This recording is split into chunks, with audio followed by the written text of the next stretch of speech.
నజరేయుడైన యేసు నా స్నేహితుడికి చిన్నప్పటి నుండి పక్షవాతం ఉంది.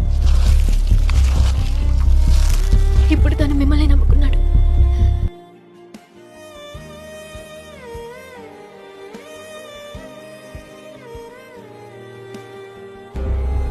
మీరు చేయగలరు. నీ విశ్వాసం అందమైనది